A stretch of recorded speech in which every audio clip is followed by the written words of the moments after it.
Hi everybody! Good afternoon, ladies and gentlemen, boys and girls. Kumusta po kayong lahat on a very beautiful Saturday afternoon? Ako po si Riza Diaz and we want to welcome everybody to your favorite sports tambayan tuwing Sabado ng hapon. Ito po ang The Chasedown! Chasedown! Yes, joining me are our ka-chasers. I'm broadcasting from the studio here in Mandaluyong. Samantala, ang mga ka-chasers natin ay nasa kanilang mga bahay-bahay or pwedeng nasa opisina. So, kamustahin natin sila. Unahin ko na syempre, poging-pogi as always, Waylon Galvez, looking nice. Uy! Hi, Riza, mga ka-chasers, Abak, Zaldi, and Jerry. Hi, sir. Medyo maginaw ngayon, o ako lang ba giniginaw? Pero maginaw lang. Delicate yan, ha? Kasi Delicate. medyo umuulan-ulan ngayong mga mula kaninang umaga. Kasi, ng pag-ulan na yan, naku, marami kaming dalang bagyo sa inyo. Bagyo sa balita tungkol sa sports. Pero may init din yung mga balita Dito yan. sa? Lang kayo. Pero medyo maginaw, ha? Risa? Hindi, Ito naman, kasi Sabi ni Jerry, masama sinyales yan. Wow! ito pa rin kasi daw yung hanging amihan. Kaya medyo malamig-lamig pa ang panahon at may konting pag-ibon. Pero ang sports balita natin hindi lang umaambon. Kumbaga rumaraga sa dami ng balita. Again, from here and abroad, Abak Cordero is also joining us. How are you, Abak? Okay lang po, ma'am. Nandito po sa office. Happy New Year po, ma'am. Happy New Year, ka-chasers, viewers. Year of the Ox po ngayon. Mga pinanganak ng 73, 85, 97, 2009, and 2021. Reminder lang po, Year of the Ox, hindi Year of the X. Ang ganda. Careful.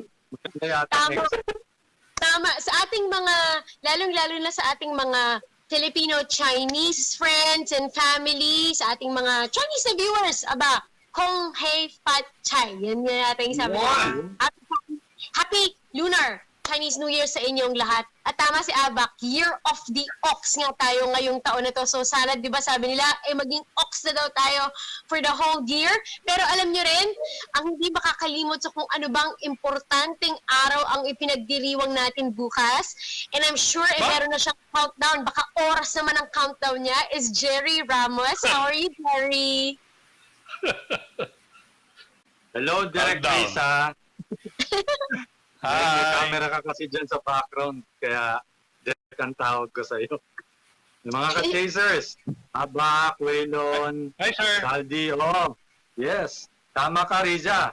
Kung dati, araw ang binibilang natin, ngayon oras na lang.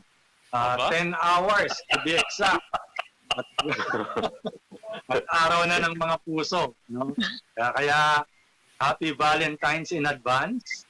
At dahil ang Valentine's ay araw ng pagmamahal, ay punong-puno ng pagmamahal ang ibibigay nating mga istorya sa mundo ng palakasan ngayong hapon.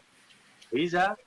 Yan. At syempre kung ang Valentine's Day nyo isi-spend nyo with of course your loved ones, your family, kami na yung pre-Valentine's date ninyo kasi talagang magiging masaya yung hapon natin. At para kumpleto tayong lahat, eto na. Syempre Zaldi Perez is also joining us. How are you, Zaldi? Hi, how are you? I'm good. How are you, Riza? How are you, Waylon? How are you, Abak? How are you, Hi, sir. Jerry? At syempre pa, Happy Valentine's Day in advance. Pero nakakapagtaka, among us, wala halos nagsuot ng mayroong nakapula, kundi ako lang. Bukas yan. Yan, sa bagay. Pero, Yun lang ang akala mo. huwag po kayo. Talaga. Meron na nakatago Pero bukas, mamaya, sa darating, hindi, mamaya na. Sa darating ng 2 oras, mula alas 2 hanggang alas 4,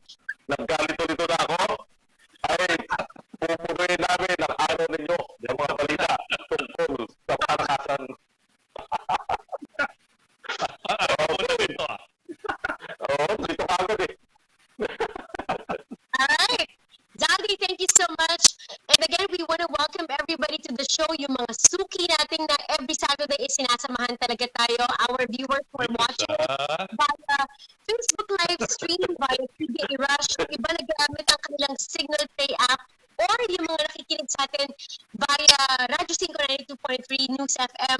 Maraming salamat po. It's going to be a very exciting show. I'm Riza Diaz, and along with our ka-chasers, again, we want to welcome everybody to this afternoon's edition of the... Ito sa...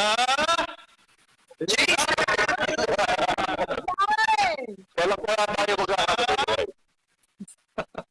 We want to start off with our hot headlines. Sisimulan ko na with not so good news, actually a bad news.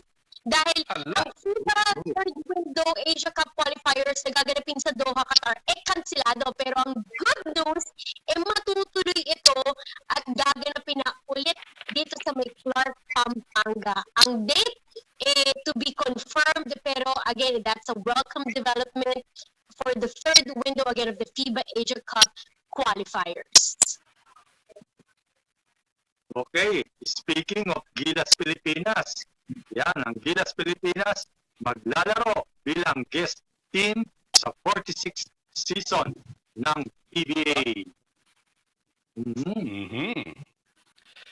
15-year-old Alex Ayala. Next year, 16 years old na to. Umabot na naman sa quarterfinals ng isang pro tournament sa France. Yan.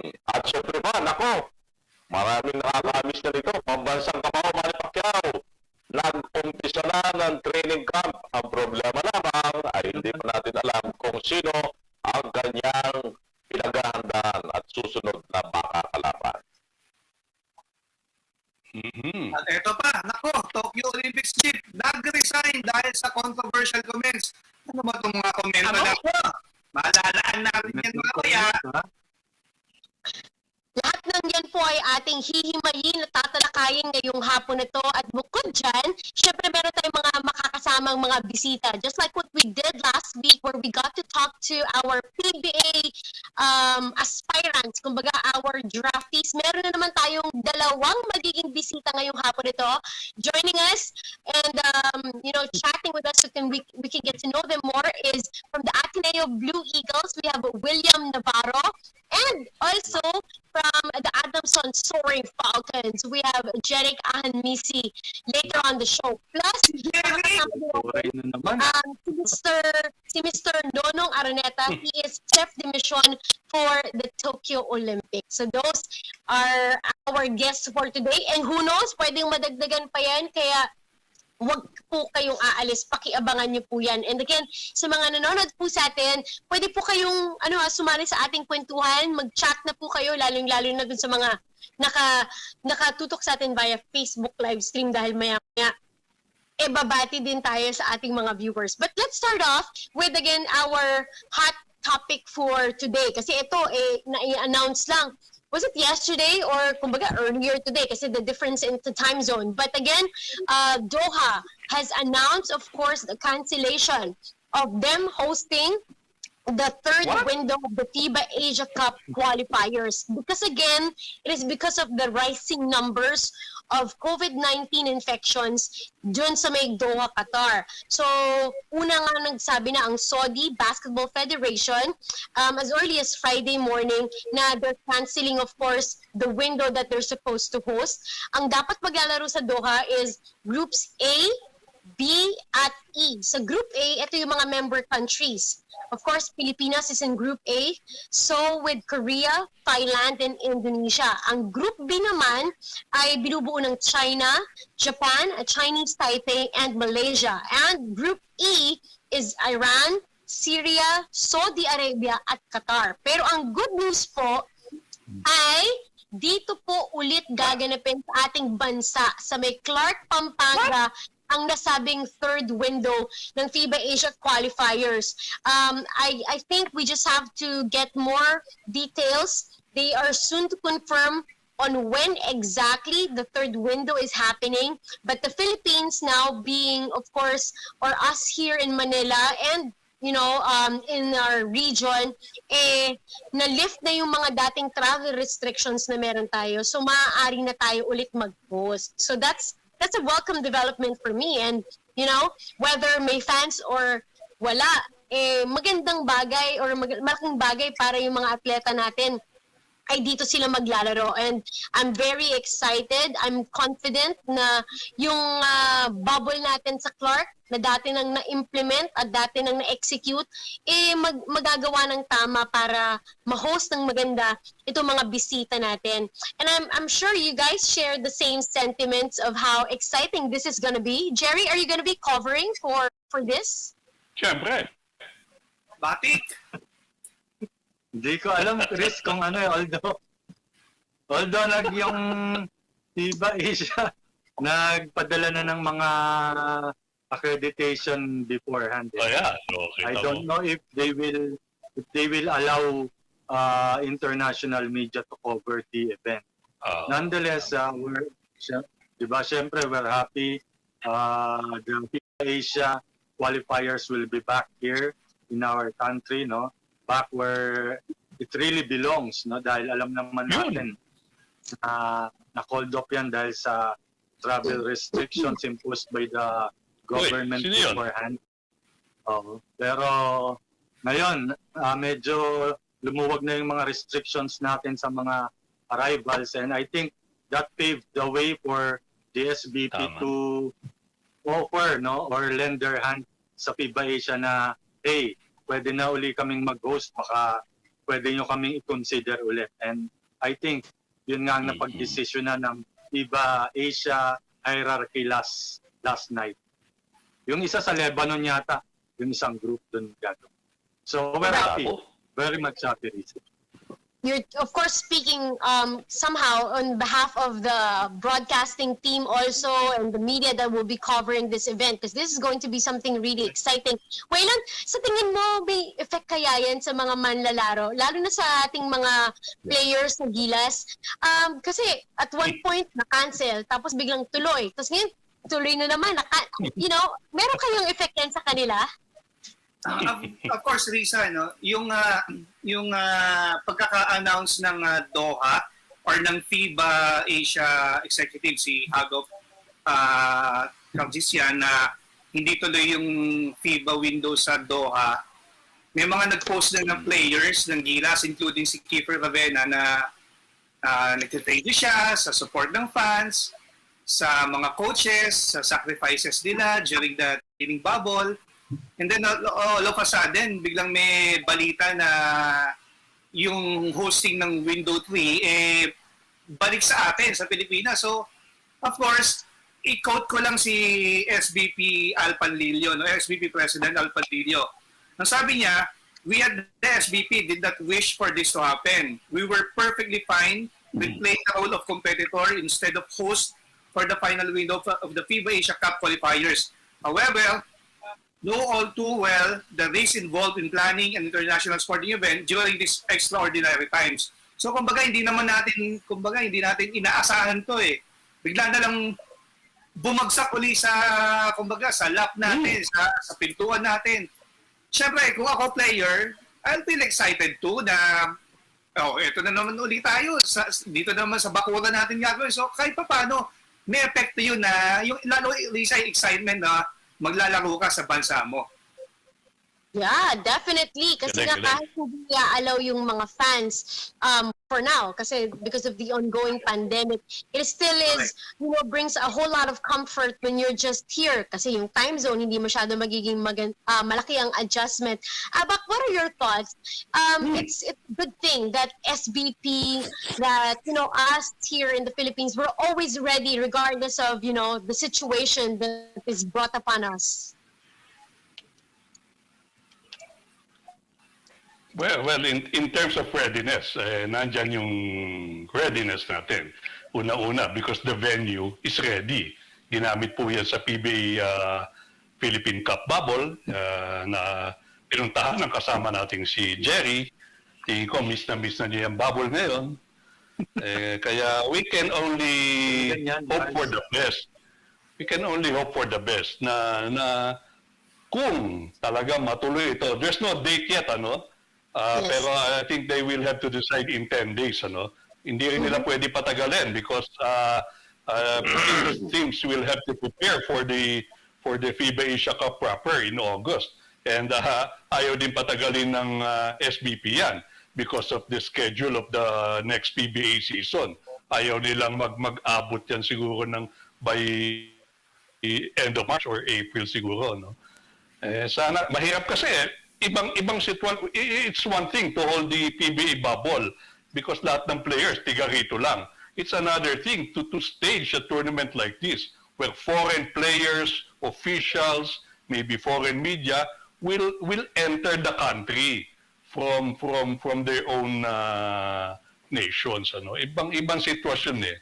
So let's just hope for the best na if matuloy with no untoward incident or any glitches. Right? That's a good point, Abak. Alam mo, hindi lang kasi players yung i-welcome natin dito. Kasama na syempre yung kanilang staff at pati na nga rin din foreign media. And it's something that we've never done before in a sense that we've welcomed foreign guests here for different events. But again, under protocols that we are observing, and you know how it varies from one country to another. But again, we surely hope that it goes well just as fine. Zaldi, what do you think about this turn of events? Well, itong turn of events nito, siyempre, ang masasabi lamang natin dito, yung kung itong pagbabalik sa Pilipinas nito ay magagawang pagbaguhin yung desisyon, mag-reconsider yung mga nauna nag-pull out katulad ng Saudi Arabia at saka ng Chinese Taipei and Malaysia. Pero in terms of readiness, sabi nga ni Abak, galing na tayo dyan. Talagang tayo yung original na mag-host naman. Talagang nakahanda na ang ating bansa o sabihin natin ang SPP para i-host yan.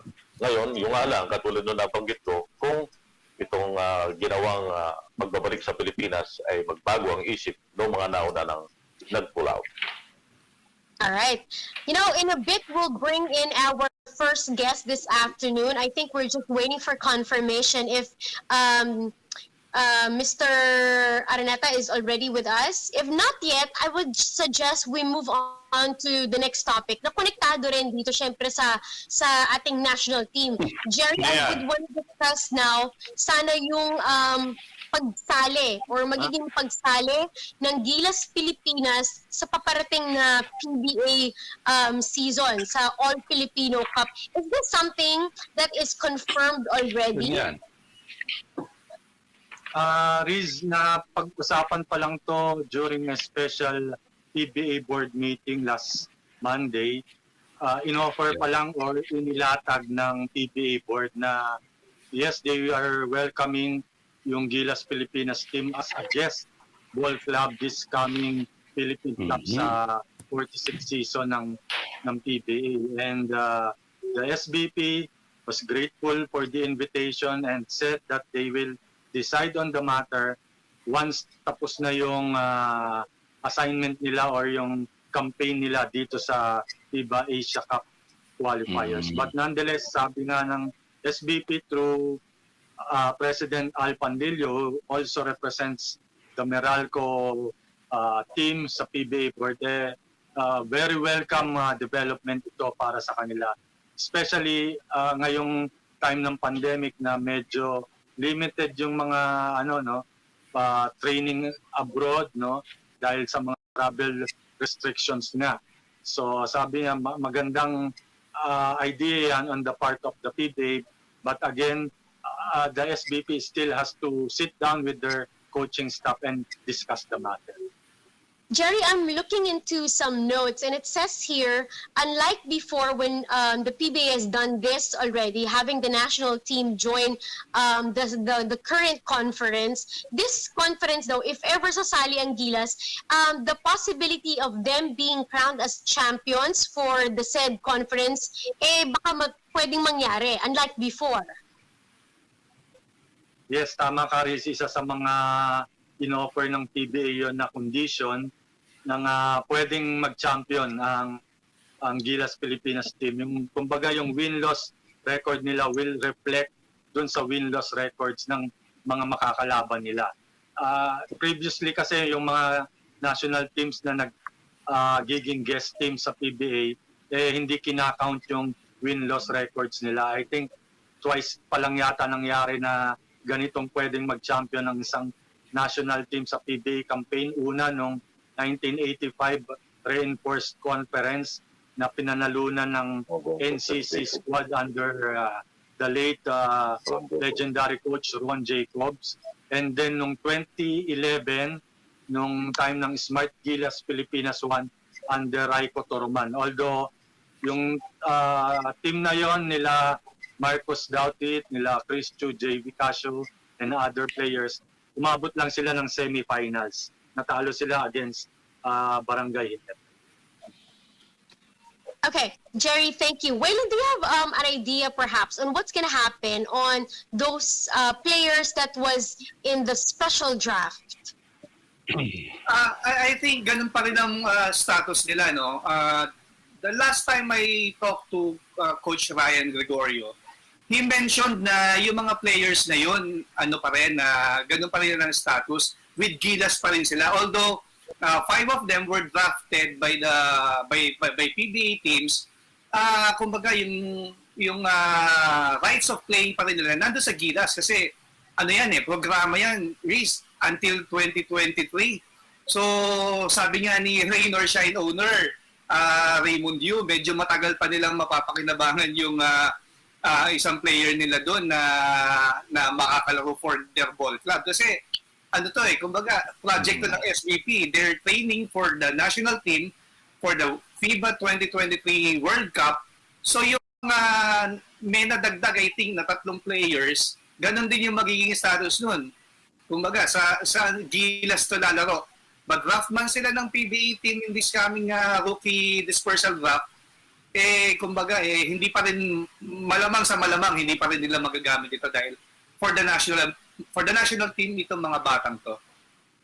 Nice. And also in the event na wala pa kasing assurance kung matutuloy ba ang UAAP or NCAA, and for these guys who's part of the national team and still is, playing for the collegiate ranks, malaking bagay ito. Zaldi, what do you think on a perspective, let's say, of the players naman in the PBA? This should be okay with them? Well, syempre, lagi naman yan dahil tandaan natin na yung PBA na andyan yan at lagi nakasuporta yan doon sa national team natin. At yung binanggit nga ni Jerry na noong 1980s yan at saka itong huling yung Smart Gilas, laging welcome yan doon sa PBA. At mind you, hindi nila tinitreat na itong Gilas na ito pagbibigyan natin o whatever, talagang nilalaro nila dahil ang aim talaga nito para ma-improve sila.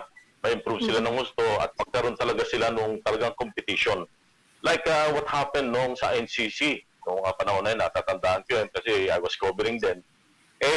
Talagang napakahaba ng gusto ang ating, yung ating mga national team. At talagang, kaya nga lamang, dahil talagang malakas at saka talagang praktisado, nag-champion ng NCC noon. At ang isang maganda dito, nakakatulong din yung paglalaro ng national team natin sa PBA na makahatak ng mas maraming tao. Dahil alam mo, may captive audience yung may mga following yung may sariling following yung national team natin noon. Kaya sana nga itong darating na opening ng PBA ay mapayagan na makapanood na yung mga tao mismo doon sa venue. Kasi ito, ang gandang experience ito This is really a beautiful, very beautiful experience when it comes to yung PBA fans na nakikita nila and fresh yung mga national team natin. It is going to be a treat for the fans. It's going to be a great training opportunity for our young Gilas players, and ABAC for SBP to also be given this kind of offer from the PBA only proves yung commitment na meron talaga ang PBA in support of the national team sa pangunguna na syempre ni Commissioner William Navarro. Well, ano nga po ulit? The PBA has always been behind and supportive of the SBP programs, ano. Kaya when this opportunity or this proposal came up during the board meeting, I think it was unanimous that pumayag naman sila lahat na to open the doors to the Gilas team, ano. There's yung value niyang ng training na yan to be up against the best teams in the land will surely serve the Gilas team in good stead, ano, for future tournaments. Pero magiging yardstick, of course, is the 1984 NCC team. I think in those 2 years, naka-apat na silang tournament sa PBA, ano, winning the 1985 Reinforced Conference with a team led by naturalized players Jeff Moore and Chief Engelan. And of course, nandiyan si Hector Calma, si Bestig Nadice, si Coach Jong Wichico, si Coach Franz Pumaren, si Alsoli, si Elmer Reyes, sila Ray Cuenco, sila Louis Brilla ng mga players yun, no? So, tingnan natin kung anong papakita ng Gilas team natin ngayon as compared to the 1980s squad. Exciting, really exciting news. And we'll keep you posted sa kung ano magiging development sa storya na yan in the next coming weeks. But our guest is now ready. Ito naman, para magkaroon tayo ng update sa paparating na Tokyo Olympics. Siyempre, meron tayo mga atleta na lalahok. At may mga, katulad na nabanggit ni Waylon kanina, may mga controversy pa rin, no? From Tokyo, the host country nga for the upcoming Olympics. So, Abak, can you please introduce our first guest for this afternoon? Yes, ma'am. From the red corner. Ito. Kilala ko to. Pilip ako dito. Boss nga tawag ko dito eh. He is our chef de mission to the Tokyo Olympics. Mabigat na responsibility to. Pero kakayanin. He is also the president of the Philippine Football Federation, a member of the FIFA Council since 2017. And para sa mga hindi nakakaalam, he played for the Philippine football team. Sabihin pa ba natin kung kailan, sir? Noong 1975. Walang problema. Noong 1975. Tatago ng edad natin. 1985. Mr. Mariano Nonong Araneta. Sir, kamusta? Mabuti naman at saka good afternoon to all the listeners sa inyong show. And I'm glad to be invited dito para at least to clear up kung ano man ang pwede niyong itanong sa akin tungkol sa anything on sports. Okay, welcome to this high rating show, ano? Pati napapakinggan din tayo sa radyo, no? Sa radyo 5. Anyway, sir, ano ba ang latest natin tungkol sa Tokyo Olympics? Tuloy na ba o tuloy na tuloy? Tuloy naman kasi last Tuesday we had a meeting, briefing ng mga CDM o ng IOCs, ng kanya-kanyang NSAs. So we had a briefing with the organizing committee at saka ng IOC, no? Andun nga si Bak din, nagsalita rin siya. And tuloy din, ang ano lang tayo is recently yung controversy about Mori, yung kanyang comments tungkol doon, kaya nag-resign na siya. So, tuloy na rin wala nang problema siguro yun.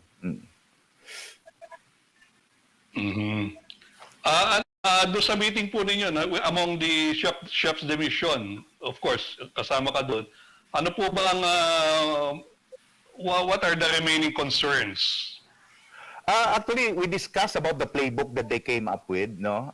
Binigyan kami ng mga playbooks. And even now, after that meeting din, meron kaming playbook na binigay ngayon sa lahat ng NSAs that are magpa-participate or nagka-qualify pa.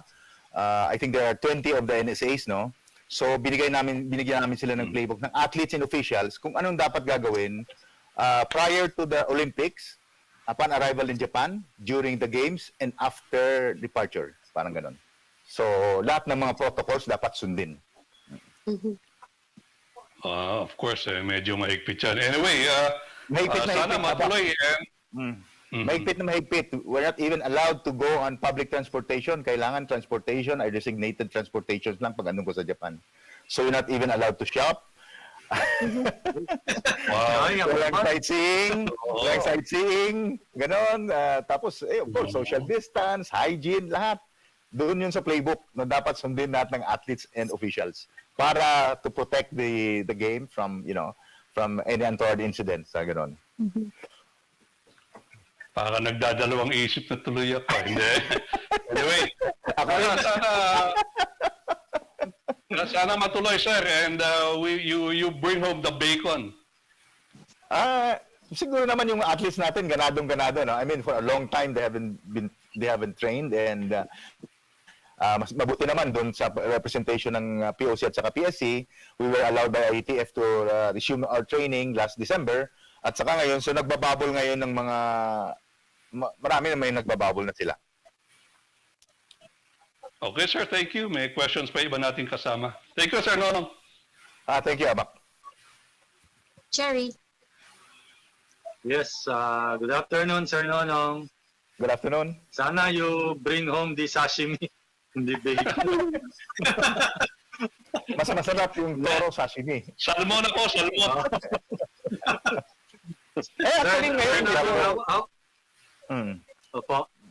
ganado naman lang Yes, ang sir, athletes natin, no? Let's say like, I think yesterday, si EJ, he broke his Philippine best record of 5.86 naman, 5.86 siya. So yun na ng mga, ngayon sa pole vault, no? And Idilin has been quietly improving on her, yung sa buhat niya naman, no? And of course, Kaloy has been training in Japan for the longest time. And he's rated #1 in, in the floor exercise, in the gymnastics.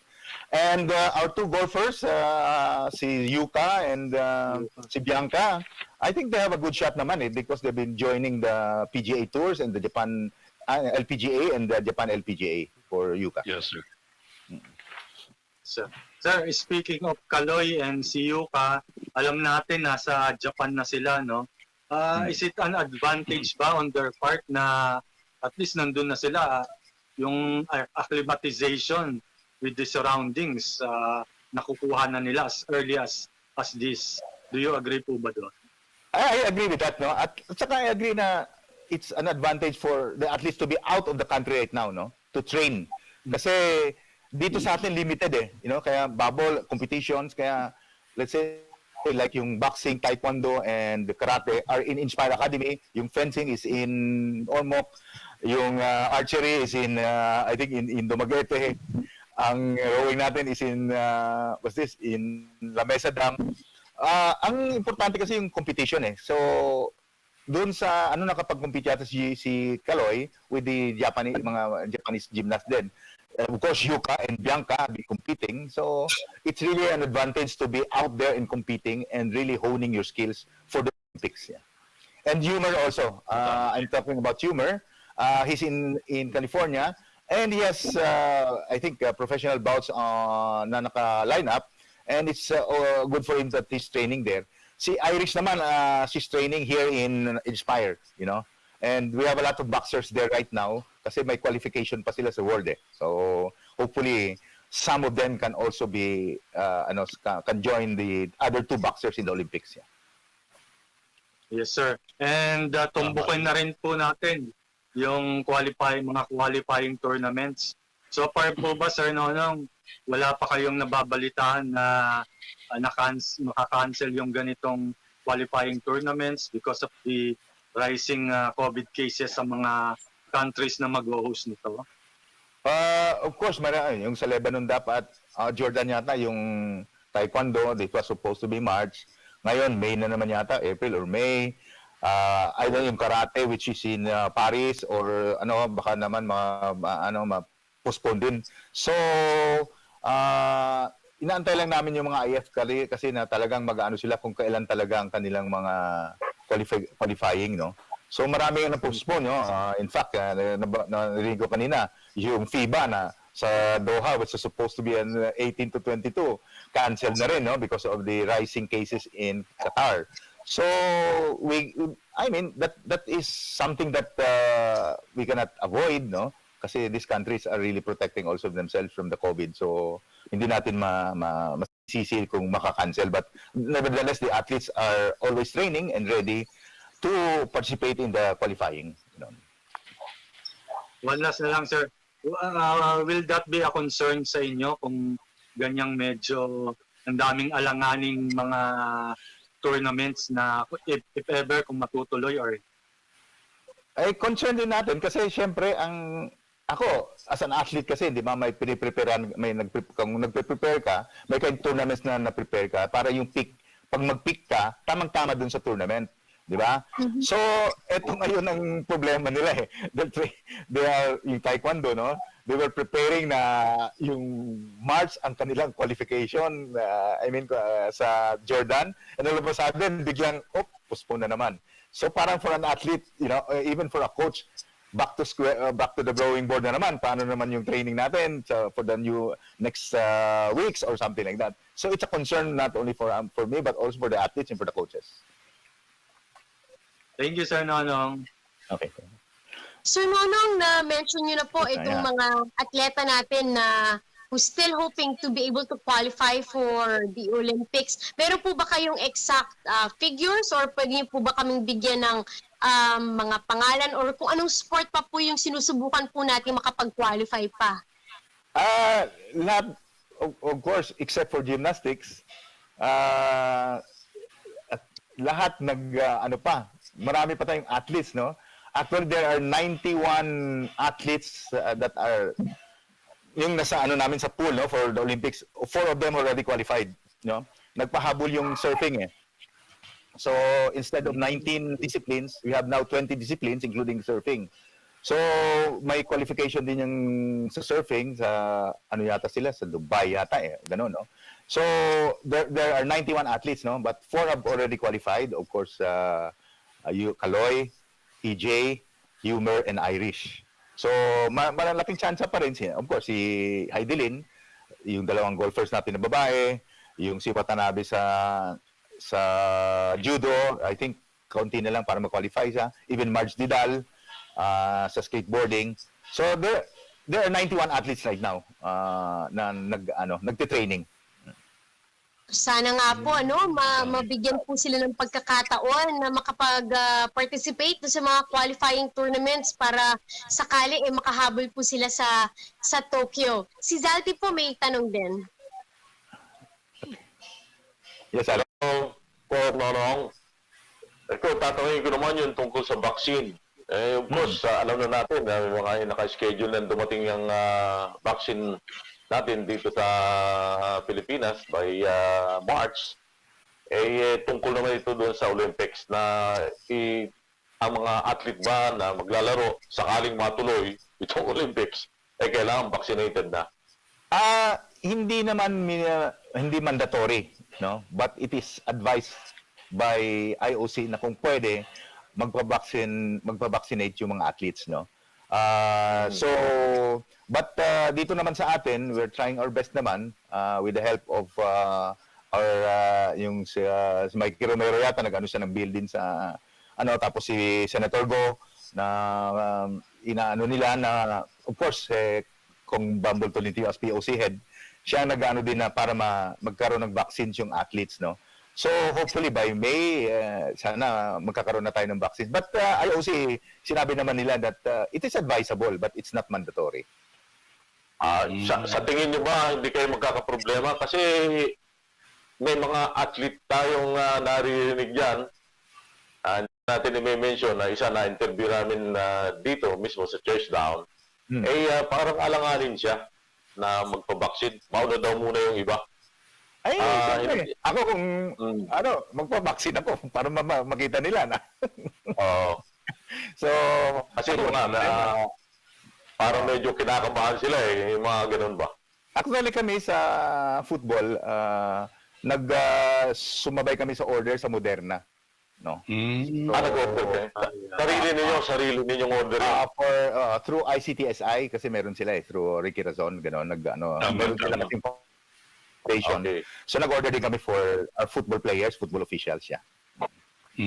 So may schedule na kayo kung kailan dadating yung inyong model na vaccine?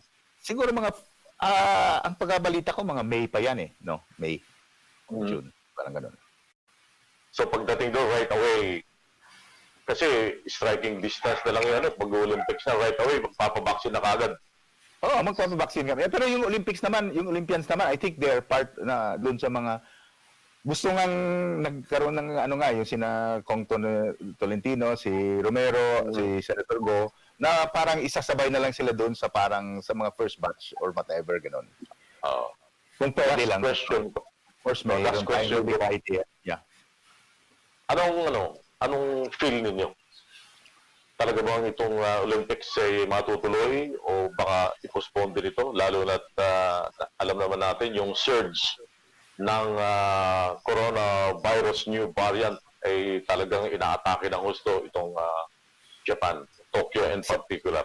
Sa akin naman is that siguro laki ng hirap at ginagawa nila lahat para to make this Olympics safe.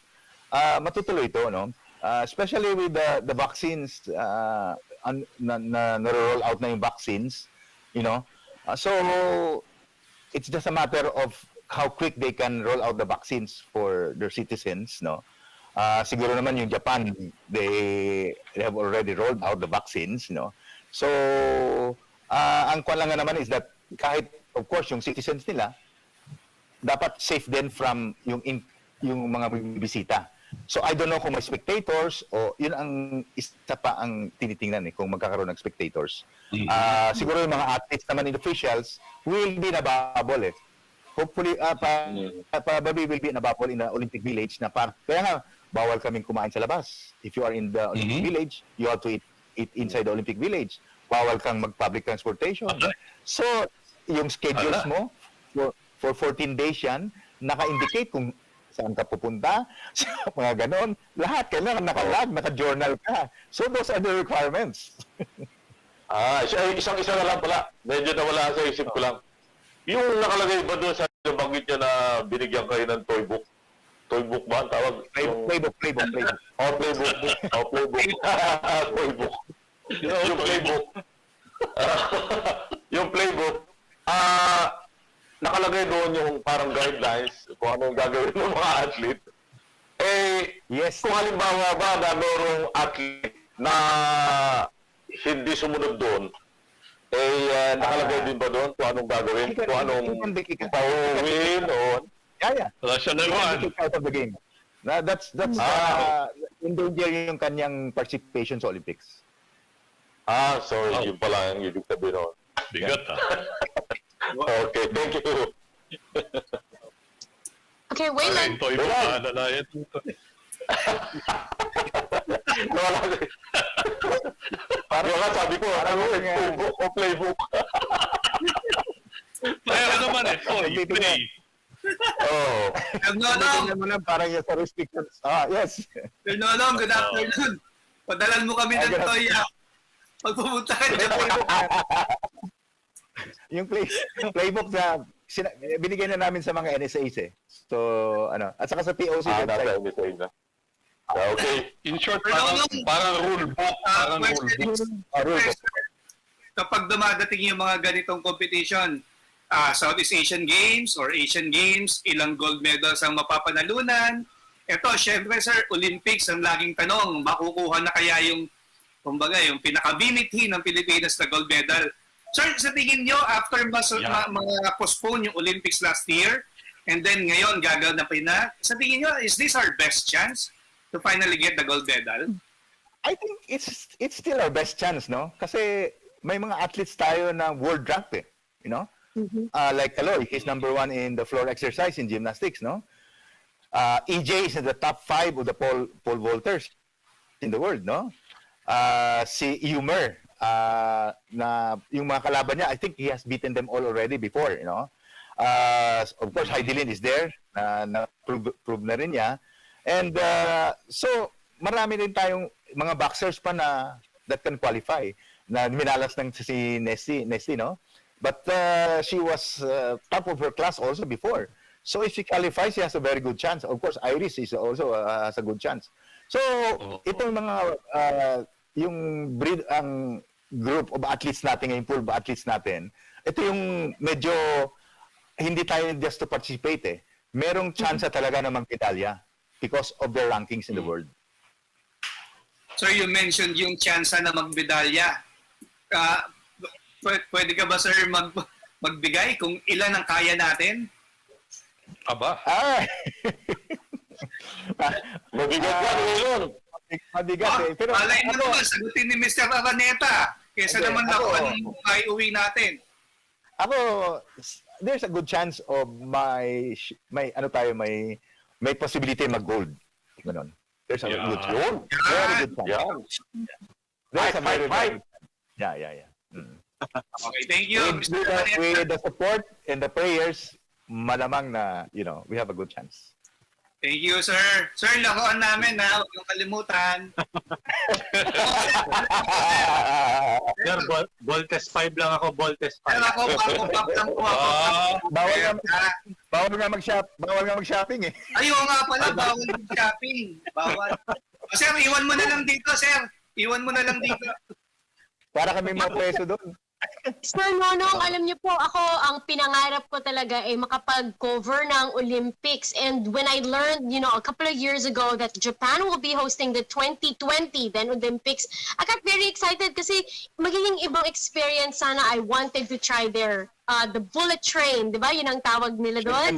Shinkansen. Experience the culture of Japan from the old Japan to the modern Japan.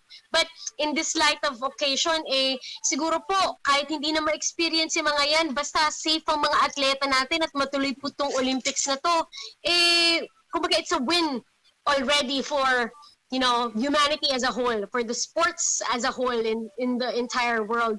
Ano pa po ang mga kailangan nyo pong gawin in the next coming days para po ma-secure po yung ating participation sa paparating na Olympics? Ano po yung mga paghahanda pa na ginagawa po ninyo?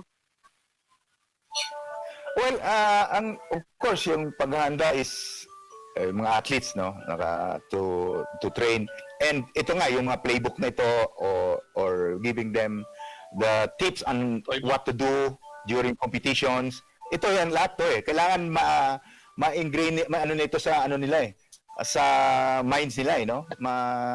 Kailangan they have to remember all of this kasi the chances of participating is based on the way yung pagsunod doon sa mga rules, no? Of course, these are extraordinary times. These are extraordinary times. We have to comply with all the rules and regulations for safety, no? So, yun na nga eh. Even the Olympic Village, sabi nga, visitors are not allowed now. Wala nang mga guest passes. Even the media, doon lang sila sa isang zone. Hindi sila pwedeng pumasok. Lahat yun, restricted ang movements. No? But, of course, we have to comply with that because of the situation now. But, matuloy na yung Olympics is already a great achievement for the Japanese people. Yun ang natin eh. Sir Nonong, Sa mag-gold. Opo. Panghuling mensahe na lang, Sir Nonong, bago po namin Rita. kayo pakawalan. Risa, meron lang akong one question pa kay Sir Nonong. Okay, go ahead.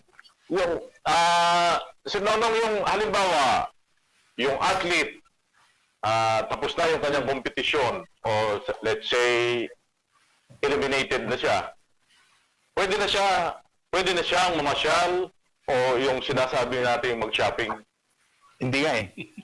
Kala ko pwede pa rin. Hindi, kailangan umuwi na eh. Diretso na uwi. Hindi na talaga, okay. Kami Kasi nga eh. usually ganun, di ba? Yeah. You have to be, even in the Olympic Village, kailangan 5 days prior ka lang doon sa competition ng discipline mo. You cannot stay in the Olympic Village for a long time. After the competition, boom. Yun. Uwi na kagad. Uwi na yan. Walang pag-asa, no? Kasi Okay. bawal nga yung public transportation. So anong So, mahirap pala talaga. Ang daming, yung restrictions, ano? Siguradong ika nga, talagang, anyway, maganda siguro yun at makakapag, talagang, makakapag-concentrate ng gusto yung mga athlete. Talagang puro laban na lang ang kanilang iisipin. Wala na pala Bawal ang karaoke doon ngayon. Bawal karaoke. Oo. Okay, thank you. Thank you very much. Sir Nonong, ang inyo pong mensahe na lang, siguro po sa mga atleta po, at syempre sa mga, sambayan ng Pilipino, ipagdasal po natin yung mga atleta po natin. O yun nga kailangan talagang dasal. At saka, kaya sa inyo, yung media friends natin, malaking bagay din na may susulat yung mga, yung mga atleta, anong ginagawa nila, di ba? Just to give yung moral boosting sa kanila. We have 20 disciplines that andun pa yun na magko-qualify. So, kung may sulat kayo doon tungkol kung ano mga ginagawa nila, you can ask their NSAs, for feedbacks, gano'n. Malaking bagay rin yun na nalalaman ng tao kung anong ginagawa nila, no? At saka sambayan ng Pilipino, of course, yung dasal nga sabi natin, at saka sa mga atleta, hang on lang, no? Training lang kayo. PSC, POC is doing its best, the government is doing its best to support you for these Olympics. Ganun lang naman ang natin. Well, sir, for your time and for your insights, maraming salamat po at ingat po kayo sa Tokyo sa inyo pong trip. And that was, of course, Ito ba? Sa Myanmar ngayon, ganyan. Mr. Nonong Araneta. Thank you, sir. Mabuhay po kayo. Maraming salamat. Thank you. At saka, ingat ka. Have a good weekend, everyone. Sige. Okay, Good luck, bye. sir. Good luck. Thank you. Thank you. Wow. Okay. So great, great conversation we had with Mr. Araneta, Sir Nonong Araneta, Chef Division for Tokyo Olympics. Ang dami nating nakuhang impormasyon. And again, dito naman sa Chasedown, patuloy namin kayong bibigyan ng updates. Meron tayong, sabi ni Sir, 91 athletes pa daw, that are trying to qualify for the Olympics. Ang ilan na banggit niyang sports would be, let's say, skateboarding, Margie Didal, or perhaps surfers natin, pwede. Like, yes, weightlifting, marami pa. So, patuloy natin pagdasalan ng mga athletes natin. And patuloy din, syempre, ang mga kwento natin. But we are going to take a quick break. Pagbalik, we are going to bring in more guests and more sports stories. Kaya huwag po kayong aalis. Dito sa Chasedown! Chasedown!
Welcome back to the Chasedown. We are so happy that you join us this Saturday. Alam naman namin, you know, you could have been elsewhere celebrating early Valentine's or, you know, pero kasama namin kayo. So thank you very much. Unahin ko na batiin yung mga nakatutok sa atin, mga suki natin on Facebook. Thank you very much sa inyo pong laging pagtutok dito sa The Chasedown. At bago natin ibigay yung mga iba pa nating bisita, bati muna tayo sa mga nagbe-birthday o sa mga minamahal natin for Valentine's Day. Unahin na kita, Waylon. May mga nagbe-birthday tayo mga PBA player. Diba? Yes, tama ka, Risa. Sabi yan. Yan, siyempre, mga kumpare natin. JG Ahanmisi, happy birthday. And then ito, Monday pa eh. James Yap, happy birthday din. At, happy birthday mga kumpare. Ito pa, iba pa. JJ Del Rosario, happy birthday. JJ Paraon 5, happy birthday. Paul Anthony Isla, happy birthday. Kumareng, mga kumare natin to. Marinel Cruz, saka si Jackie Magdad, happy birthday. Ito pa, Rafael, happy birthday. Maui Valdez ng water polo. At si Rudy Liwanag ng Manila Bulletin, dating photographer.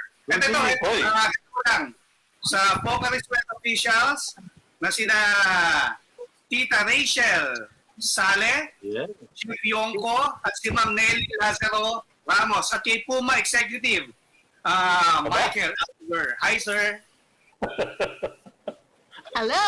And happy birthday! In advance, happy Valentine's. Abak, batiin mo naman siyempre yung mga ano rin, yung mga taga-star. Happy Valentine's sa kanila. Oo, lahat ng ka-opisina ko dyan. Alam nyo na. Alam nyo na. Careful! Sandali. Batiin ko na rin. Kasi, happy Valentine's bukas to my wife, Jean. On Monday. On Monday, happy birthday to my mother dear. Who passed away in 2006, ano? Alam niyo naman yan. Mami, hello. Hi, Mami. Dati nasa Jerry lang ako, ngayon nasa PB na. Thank you.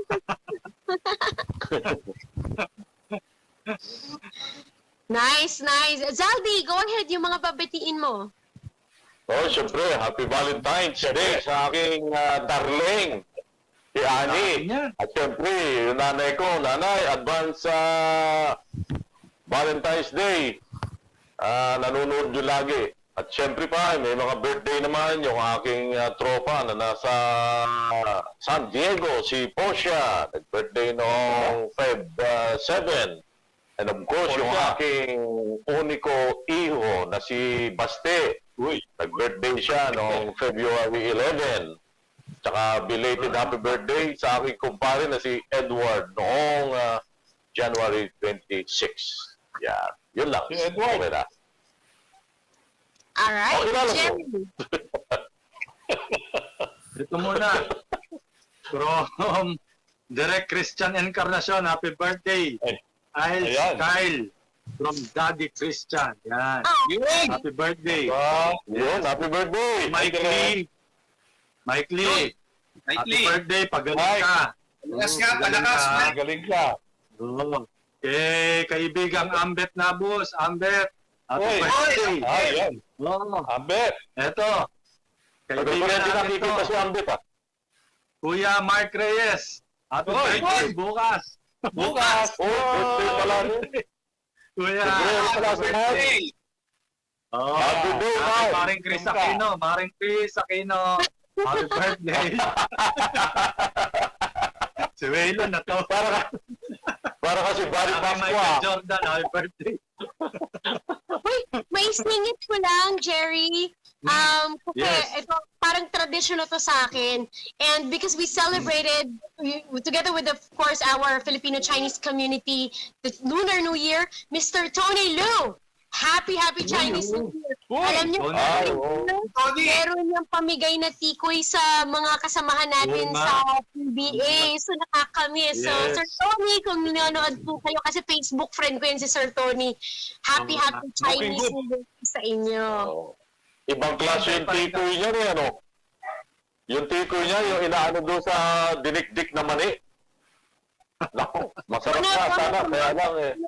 thoughtful, friends that we have with in the PBA. Sir Tony, thank you very much for always, di ba? Alam natin, kahit naman, hindi tayo nakikita-kita ngayon eh. Talagang love na love tayo ni Sir Tony. Okay, we're ready to bring in our second guest for this afternoon. Naku, masaya to kasi makikilala natin ang ating mga rookies.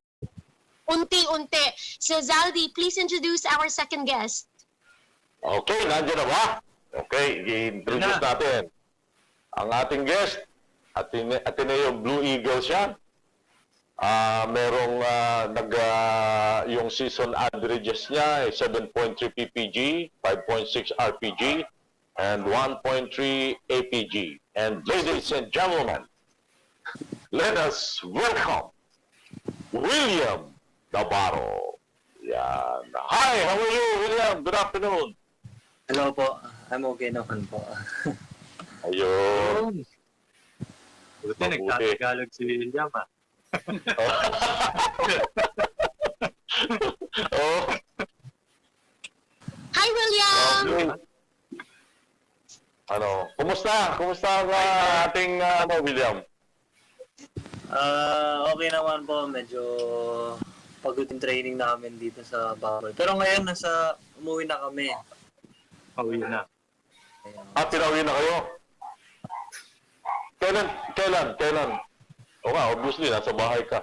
Kailan kayo pinauwi? Sorry. Pwede po po. I mean, kailan kayo pinalabas sa bubble? Kailan kayo pinauwi? Kahapon. Kahapon lang?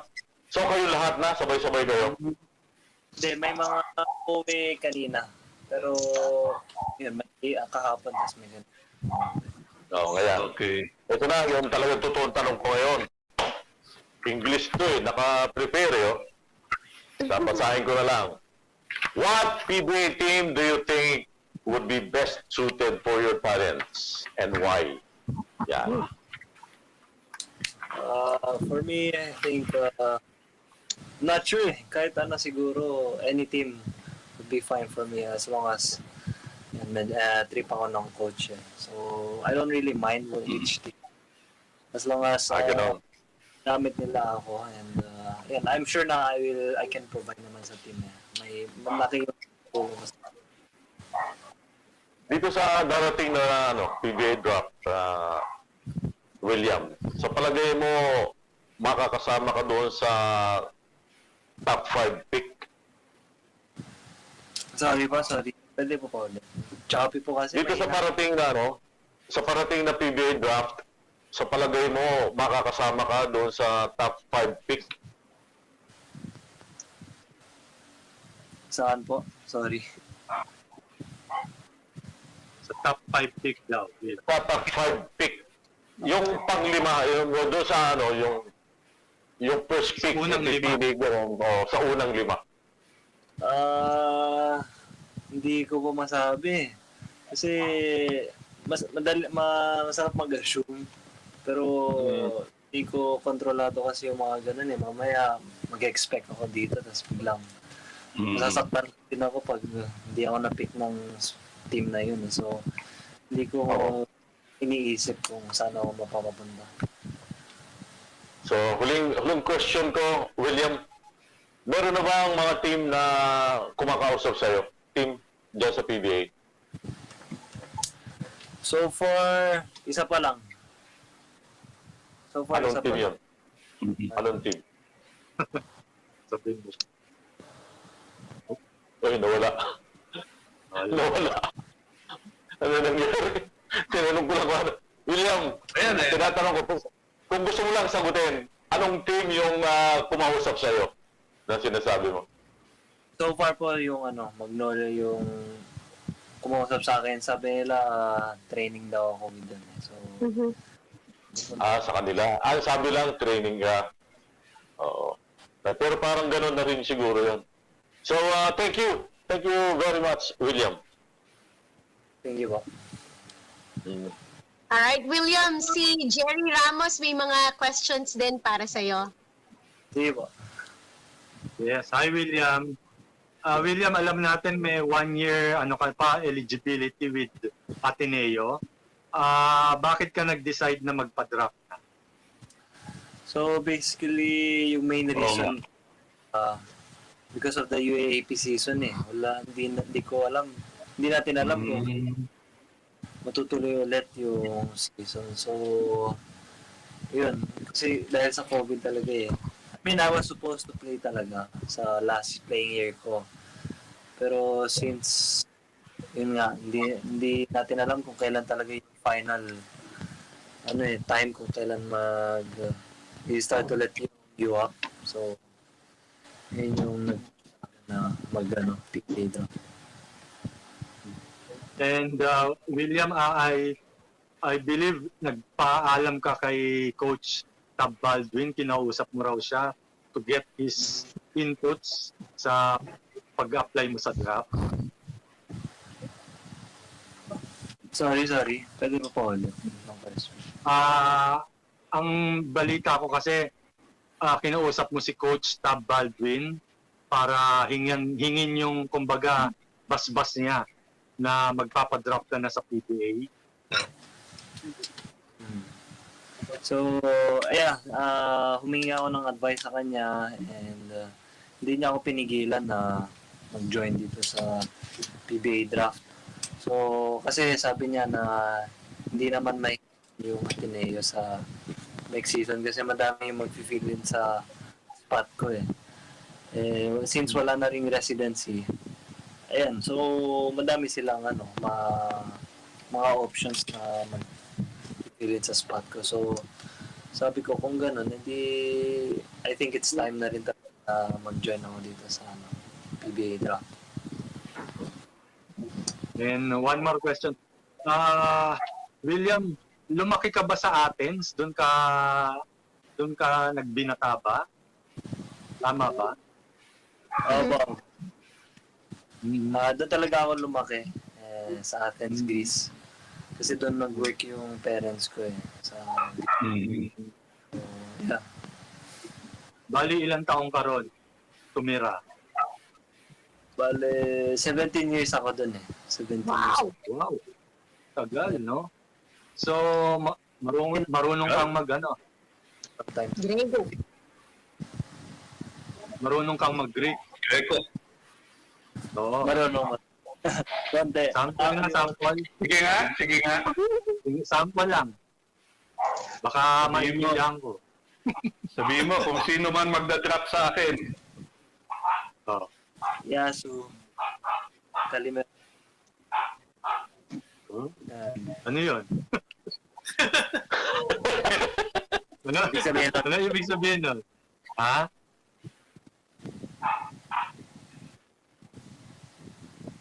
Nawawala si William Oo nga, di maano yata yung kanyang internet. Di bale. Salamat, William, ha? Thank you. Riza? Alright. William, can you hear us? Okay ba yung connection mo?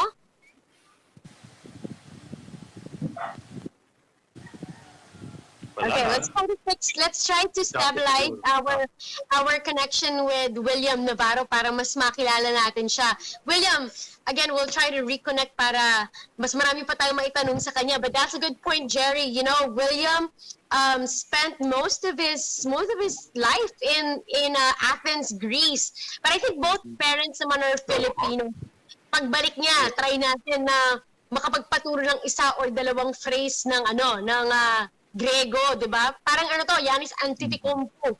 Tignan natin kung anong pwede niyang maituro sa atin. I also wanna ask if, because the last time I saw William, parang alam ko tumatangkad pa siya So let's see if, what's his registered height now, because as we all know, in this upcoming draft, bukod sa napakaraming guards, maganda rin yung lineup ng mga bigs na magpapadraft. Ay, mga matatangkad. Malaking plus factor yan, lalong-lalo na sa mga teams na naghahanap ng big man. Although, we can tell that, William is still very young. He could have been eligible still to play college basketball in the UAAP, but he already opted to join the PBA draft. According to him, is because of the uncertainty na meron nga kung matutuloy ba or hindi itong UAAP. And I guess that's the same sentiment for a lot of the college guys who's applied for the PBA draft. Not only for the collegiate ranks, kahit yung mga galing ng mga ibang mga, let's say, commercial leagues, di ba? Dahil it's only the PBA that so far has been given the approval by IATF to continue. Talagang wala silang masyadong, it's not like they don't have much of a choice, but at this time, if you want to continue in playing basketball, might as well just join the PBA. So other than William, mamaya, just a reminder, makakasama pa rin natin ang ating mga isa pang draftee, si Jerrick Ahanmisi, sa mga bago, sa tunog, kung sino ba itong Jerrick Ahanmisi na parang familiar na hindi. Jerrick Ahanmisi po is the younger brother of Maverick Ahanmisi, of course. Kaya pala So mamaya, kanyang kwento naman. But while we're trying to reconnect with William Navarro, who's again declared himself available for the draft, makikibalita muna tayo sa mga iba pang sports stories natin. William, can you update us about our Philippine fencers? Yan. Yes, Riz, last week lang, binalita natin na papunta na yung mga fencers natin sa Ormoc at mag-training sila doon for 2 months. And yes, last Monday, nag-training na sila, nag-start na sila sa Ormoc City Multipurpose Covered Court. Yun ang tawag doon sa nila, sa lugar kung saan sila nag-training. Last Sunday din, si Ormoc City Mayor Richard Gomez, who is also the president ng Philippine Fencing Association, nag-meet sila together with the fencers, kumbaga, courtesy call. Nag-courtesy call sila with Mayor Goma. And ang kwento sa ating national team coach Amat Canlas, ang bilin lang ni Mayor Goma, please lang, huwag niyong gamitin yung pangalan ko kapag nahuli kayo na hindi sumusunod ng protocol dahil ipukulong ko kayo. Ganun yung protocol sa Ormoc City. Ang kwento ni Coach Amat, ano lang sila, yung QR code nila is only valid sa tinutuluyan nilang hotel and then dun sa training venue. Dun sa mga establishments, no sila doon. Bawal silang pumunta. So, talagang focus lang sila sa training for 2 months.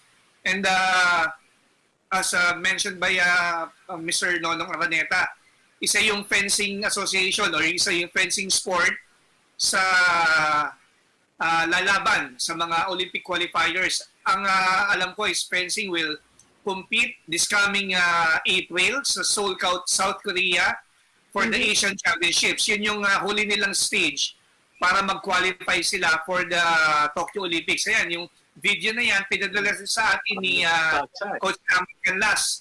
Nag-training yung mga fencers natin. Kung mapapanood nyo, actually, ano yan, ang kwento niya doon sa first 2 days, dahil nga talagang walang training yung mga fencers natin in the last almost 1 year, talagang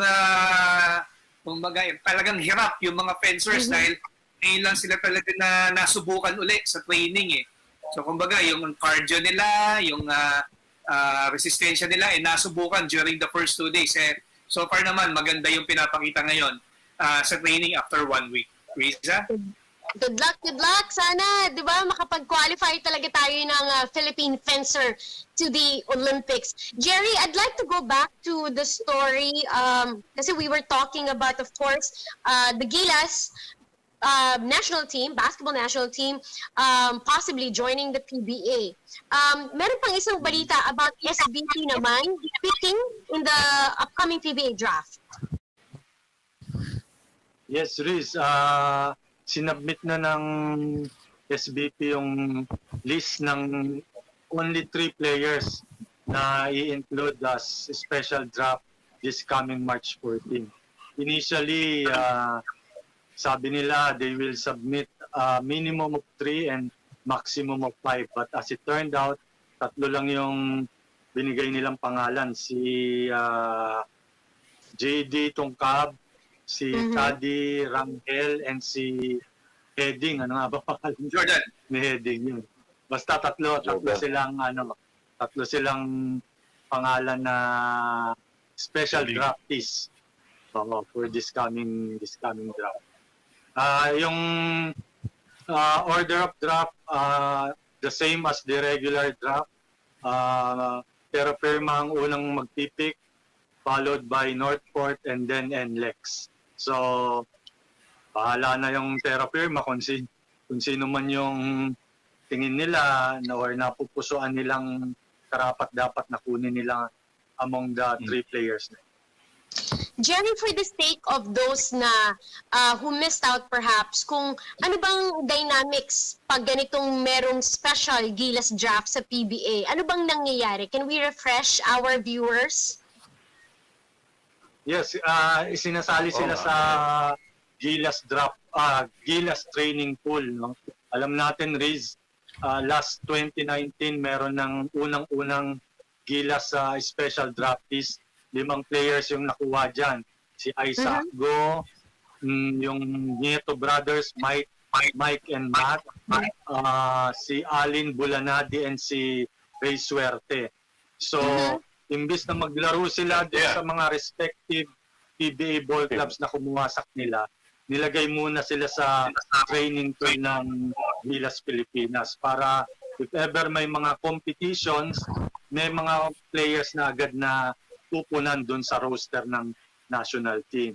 And yung tatlong isinama ngayon, yan, makakasama nung 5 previous draftees yan. So, bali magkakaroon na ng 8 miyembro yung Gilas training pool natin. Jerry, so in that event na ang priority ng mga players na to is to be able to train for the national team, which is of course Gilas Pilipinas, paano naman yung mga ball clubs nila? When are they gonna be able to join their ball clubs? Yes, Riz, actually, ni-raise ng PBA board yan during the last meeting nga na in-offer nila yung Gilas to become a guest team. Ngayon, if ever na hindi sumali ang Gilas at tinanggihan yung offer and at the same time wala naman silang tournaments na lalahukan or walang training camps na pupuntahan, ang pakiusap ng mga Board of Governors paglaruin na tong mga nasa training pool na to sa mga respective mother ball clubs nila. Katulad ni Isaac Go, kung wala naman talagang training yung Gilas, baka pwede na siyang ipahiram muna uli sa Blackwater and so on and so forth dun sa mga iba pang draftees. I see. So again, this was designed, of course, for, again, the national team to be able to form a group, of players na magiging magkakasama for the longest time. Kasi ang naging kaugalian nitong mga nakaraan, we always get the services of the pro players already, which of course is one of the best decisions that we could have made. But it's easier said than done dahil yung commitment din nila sa kanilang mga mother ball clubs would of course every now and then interfere. Plus of course the factor na yung katawan din mga tao lang naman, and they're training for both national team and the PBA teams. Talagang napakahirap. So again, thank you Jerry for that update. So 3 players for this year's draft ang kinuha na ng Gilas Pilipinas. So again, we have Heading, we have did you say Tungkab? Yes? Tungkab, yes. And isa pa? At si Tadi Rangel. Yun. Big man. All right. Thank you, Jerry. All right. So again, we're still waiting to be able to talk to some of our PBA draftees. We have on deck William Navarro and later on Jerrick Ahanmisi. Last week, kung hindi kayo nakapanood, sayang, kasi we talked to Joshua Munzon, who's projected by a lot of analysts to be coming out early in the PBA draft. Could be number 1, we don't even know. Could be, possibly. And Jamie Malonzo also. So ang dami nating natutunan mula sa kanilang dalawa. So let's see this week at next week din sa mga nanonood sa atin ngayon, pwede kayong mag-suggest kung sinong gusto nyo pwede nating kausapin sa dami ng PBA draft applicants. tulungan nyo kami. Sino ba yung gusto nyo pwede nating makakwentuhan para mas makilala natin? Kasi again, this year could be very different from the previous drafts, di ba? Baka yung combine could be very different. Hindi natin alam kung meron or wala, di ba? Or iibahin, di ba? Or the draft in itself, baka siya ay maging virtual na lang. So we'll give that opportunity for our draftees na mapakilala pa rin ang kanilang mga segle sa mga PBA fans. Okay, let's move on to another topic while we're waiting. Perhaps Zaldi can give us an update on the recently concluded Super Bowl. Oo nga, ganda yan. Maganda yan. Pero titingnan muna natin at hinahanap pa natin sa kasalukuyan yan. At yan, natagpuan ko na rin sa wakas. Ito nga. Okay. Kaya pala ito. Ay, ito nga. Kaya pala ito. Oo, Kaya pala ito ganda lang weekend. Oo, ang ganda lang weekend. Kasi nagwagi o tinalo ng Tampa Bay Buccaneers ang Kansas City Chiefs. Pambake ko. 31-9 sa Super Bowl 55. At siyempre pa, alam na nating lahat yan, pinarangalan Super Bowl MVP si Tom Brady. Yan, dahil doon sa kanyang 3 touchdown, tsaka yung ang haba, 201 passing yards. At actually, ito ay pangalawang title na ng Buccaneers at pang-pito naman para kay Brady. Panglima niyang Super Bowl MVP, mas marami ng Super Bowl rings kaysa sa lahat ng mind you sa NFL, Steelers at may 6 naman bawat isa. Ang pinaka yung sinatawag nating oldest championship round MVP in any of the 4 US major sports. Ito yung NFL, NBA, MLB at saka yung NHL. Kaya itong naabot ni Tom Brady nito nagpatibay lalo doon sa kanyang pundasyon na tinatawag na siya na talaga yung GOAT pagdating dito sa Super Bowl. Yan ang mga pangyayaring yan. At saka masayang-masaya nga dahil ang what made this panalo ng Buccaneers pinayagan silang parada, ticket parade doon sa kanilang lugar na kinainggitan nga ng mga taga-NBA yan ng Los Angeles Lakers na sana daw ay nabigyan sila ng ganong pagkakataon. Yan ang nangyari sa nakaraang linggo. Nice, nice. Again, congratulations to all the Buccaneers fans, di ba? Around the world na talaga namang cheering at talaga nag-enjoy over the weekend. I saw Tom Brady, I don't know if you guys caught that. I saw a Tom Brady interview after the Super Bowl and it was very emotional. He was asked kung sino ang kanyang hero. Did you guys catch that?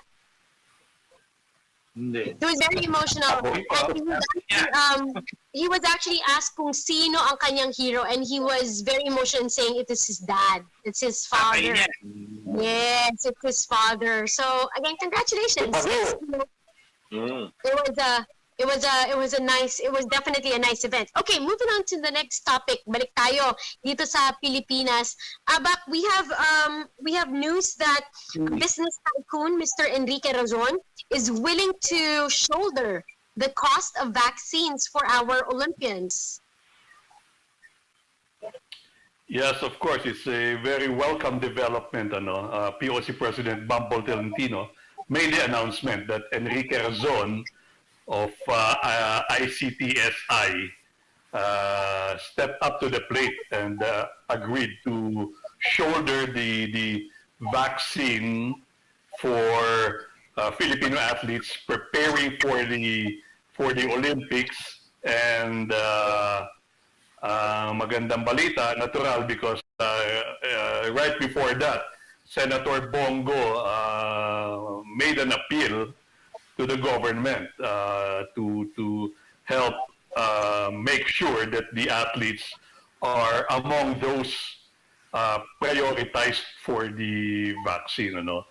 It's a very kind gesture on the part of Mr. Razon.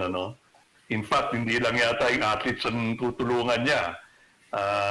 Of course, syempre, mga empleyado niya, and even our friend, Arsenic Lacson, yung anak ni former Manila Mayor si Arsenio Lacson, sinabi niya sa kwento sa atin na Mr. Azonos is providing vaccines sa lahat ng kabatch nila sa Lasal Green Hills in high school.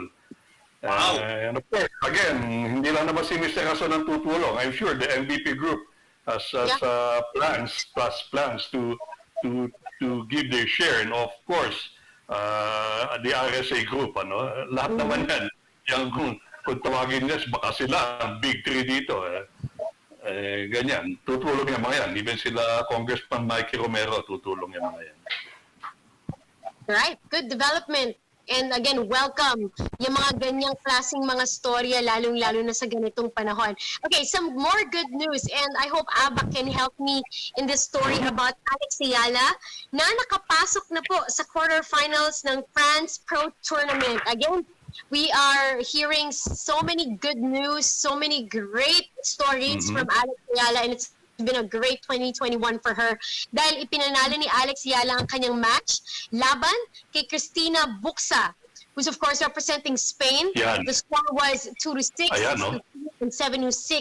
At ito nga yung naging dahilan kung bakit siya nakapasok sa quarterfinals ng ITF W25 tournament that is of course being held in France. This is the 4th straight quarterfinals appearance for her this year as a professional.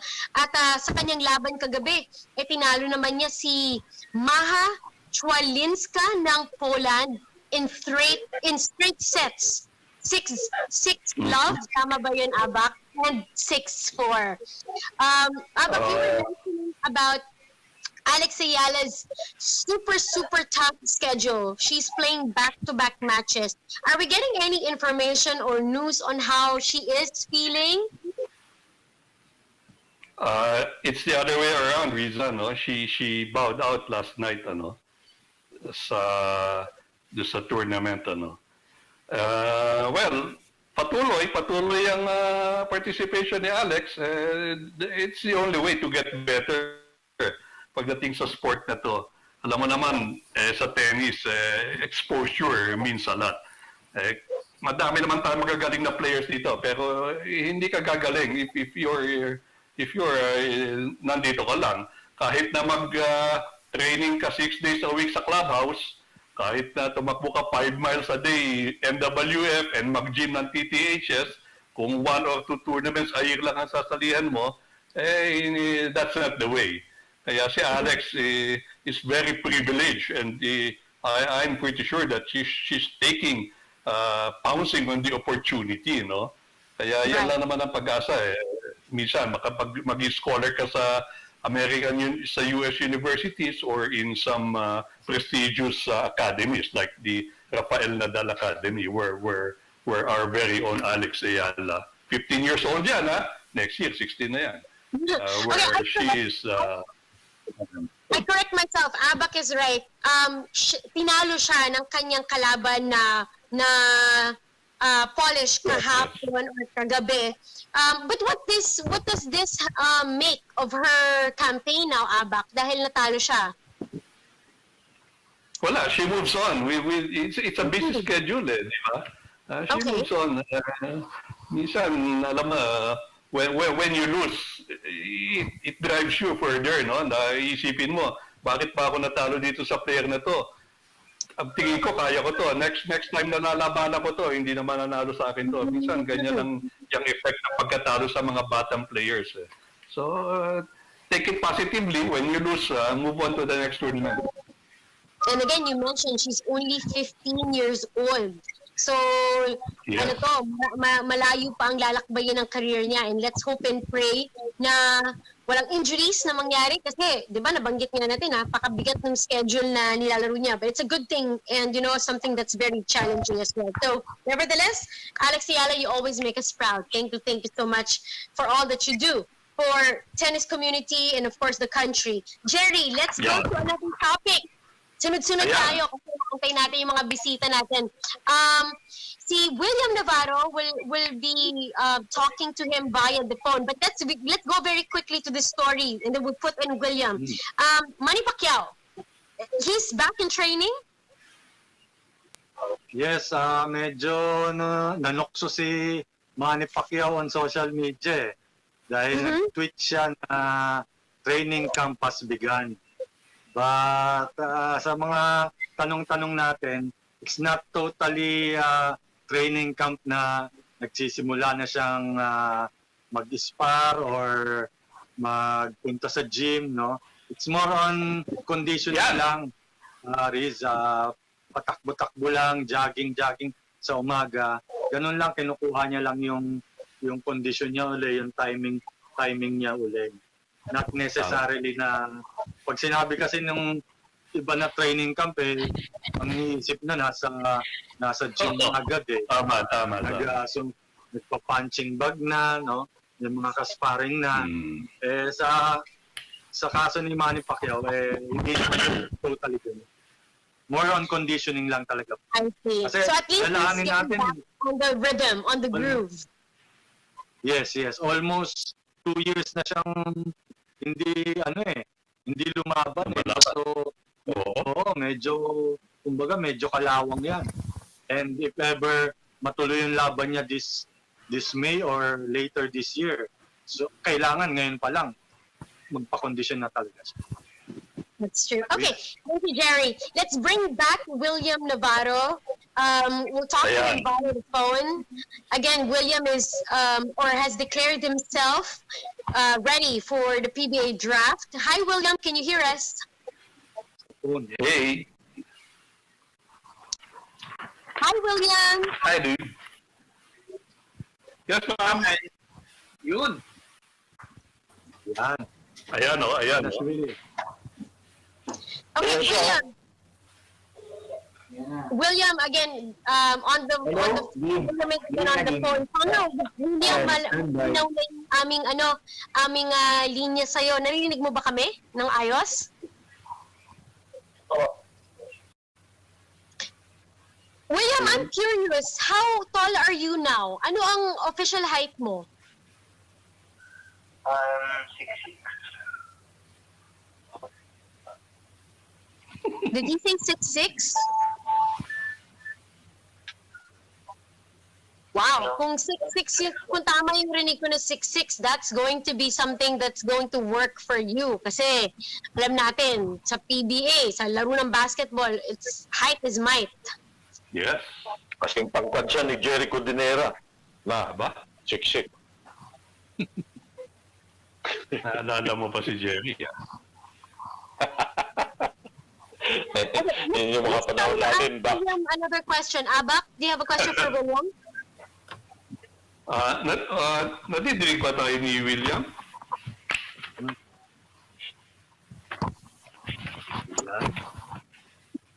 Parang hindi Okay, let's try Abak. Question for William. Ay, naku, nawala yata.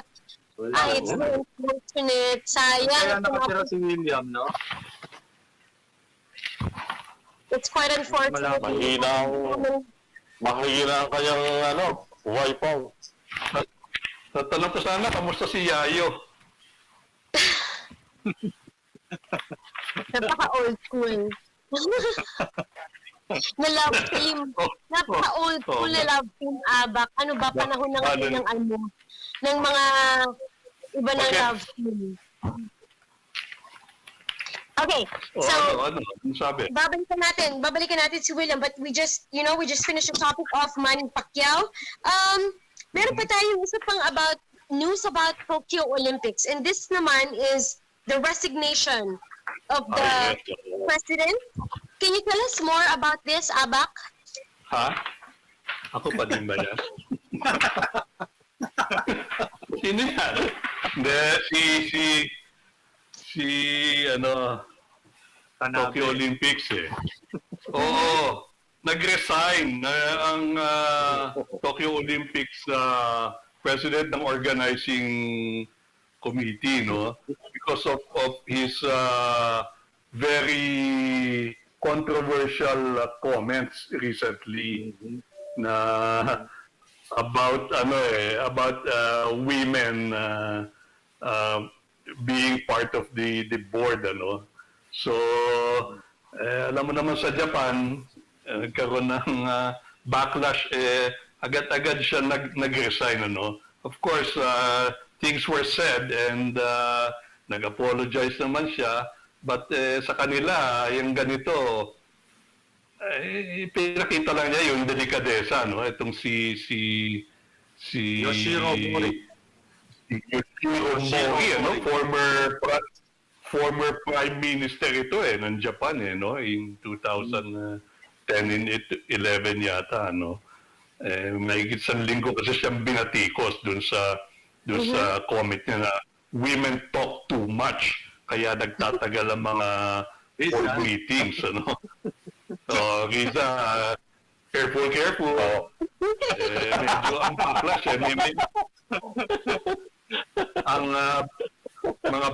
ang backlash, may mga volunteers na nag-resign, especially yung mga babae, no? So in return, he offered his resignation. And for that naman, medyo we should give him some credit for showing the delicadeza to step down. Well, I couldn't say I don't agree with him because as a woman myself, I really do talk a lot, more than maybe allowed. Hindi naman. Hindi naman masyado. But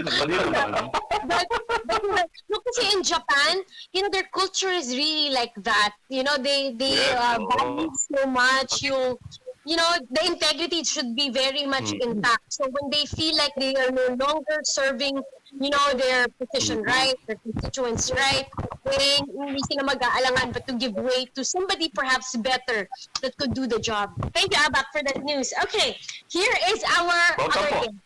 Again, it's so unfortunate na hindi natin makausap si William Navarro ng Malinaw. We're still trying, but our other guest is already with us, and I'd like to introduce him because I do talk a lot in the show. Our next guest is playing or played for the Adult Social Conference. In his recent season, he would average 13 points a game, 3 rebounds, and an assist. And he's the younger brother of somebody that we already know who's playing for the PBA, Jerrick Ahanmisi. Let's bring on to the show Jerrick Ahanmisi. Good afternoon, Jerrick. How are you? Ooh. Hello, everybody. How you guys doing? Hi, Jerrick. Thank you for having me on the show. What's up? Si Jerrick. What's up, Jerrick? What's up, bro? What's up, man? How you guys doing? Oh, Doing okay. good, So man. I've seen Jerrick a couple of times in his UAAP stint, and he would always be present watching Maverick. And soon enough, he would be the one also being on the floor and perhaps playing against his brother. How exciting are the days that are coming? Oh, it's very exciting. Me and my brother have been talking about, always playing against each other or playing with each other on the same team. And it's definitely going to be a dream come true for both of us to play basketball at a professional level. And I know it's going to be fun to watch. And we're definitely going to compete against each other or with each other. Doesn't matter which one. Jerrick, just to set the facts straight, you're considered a Phil foreigner, correct? Yes, Phil am. Same thing, right?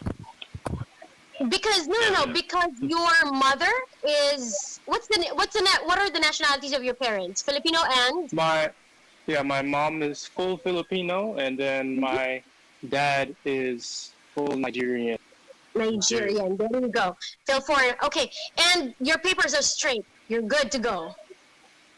Almost. I still need to go to immigration to do an interview so that I can get my certificate of recognition, and then after that's done, I'll be all good to go with all my paperwork.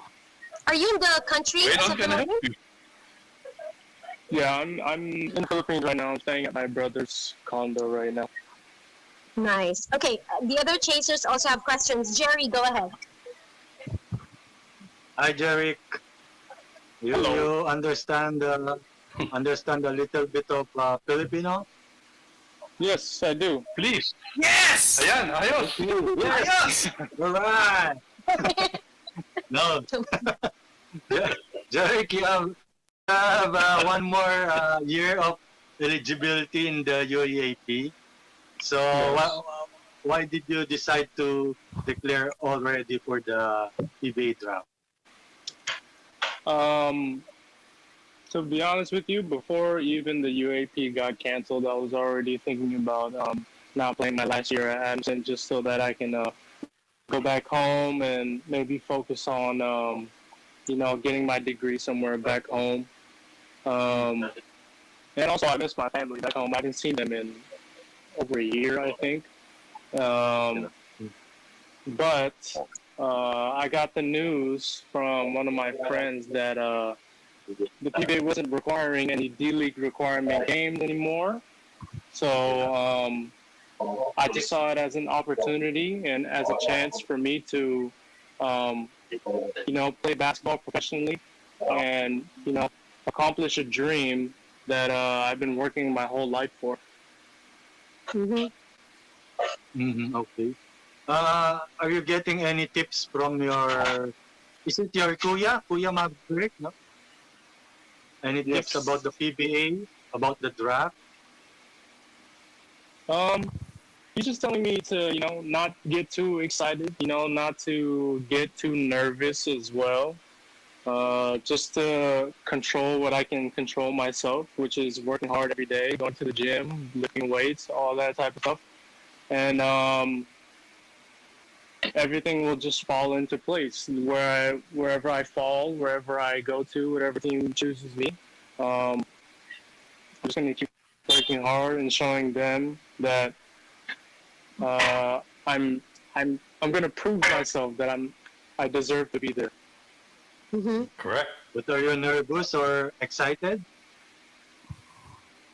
Can you say that again? Sorry, I didn't hear.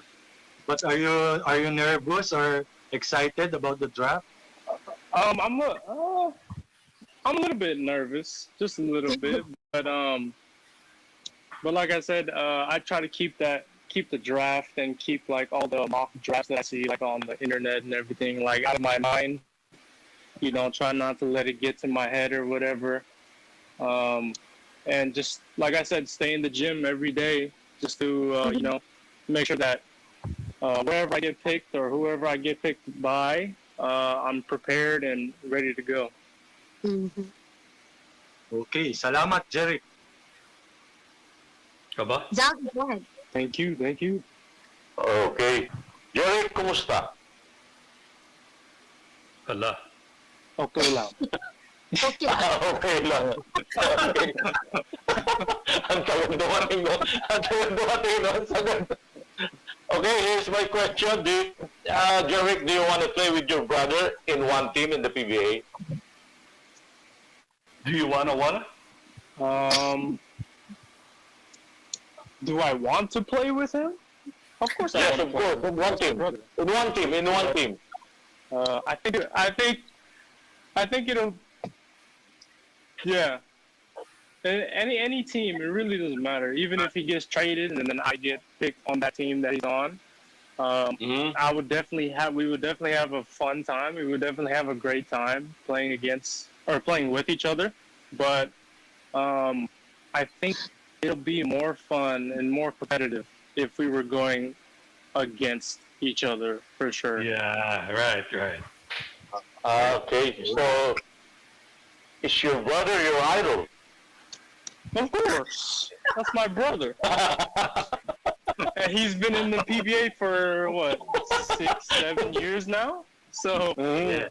definitely, You're looking up to him, one huh? of the people I idolize. Yeah, for sure. Okay. That's all. That's my question. Thank you. Abak had questions for you too. Hi, Jerry. Can you tell our viewers? I think can you tell our viewers and listeners what your strong points are?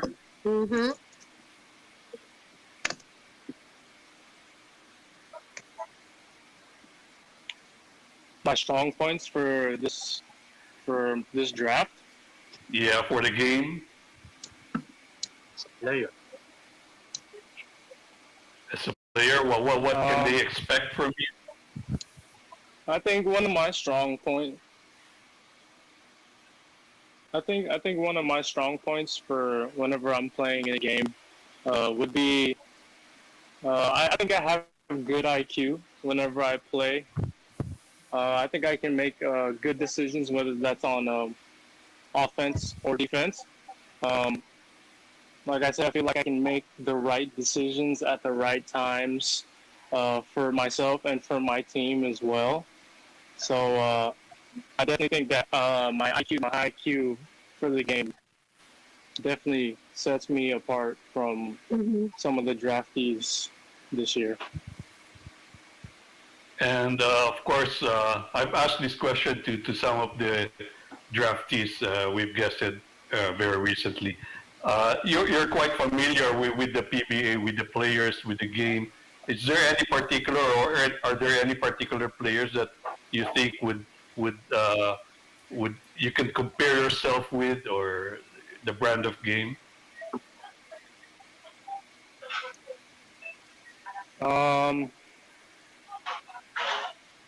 I wouldn't say that I can necessarily compare myself to anybody in the PBA, because everybody has, their own style of play, and they're all different and good in their own way. But people who I definitely look up to in the PBA and try to shape my game into as well, besides my brother, it would definitely be Paul Lee. He's definitely one of the people who helped me get through college as well, because I got a chance to talk to him a couple times when my brother and him were on the same team, and he's just a so down to earth guy. He's very humble, very genuine in everything that he says, and it'll definitely be fun to play against somebody of his caliber.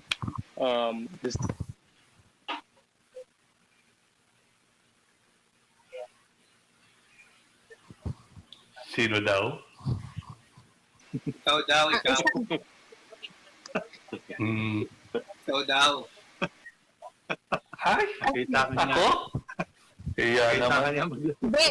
Sabi niya, Paul Lee. Kasi nga naman, kung nagsisimula si Maverick, Oo, Paul. kuya niya, they work together nasa rain or shine pa sila pareho, Paul Lee and Maverick Ahanmisi. And, he's very lucky. Yes.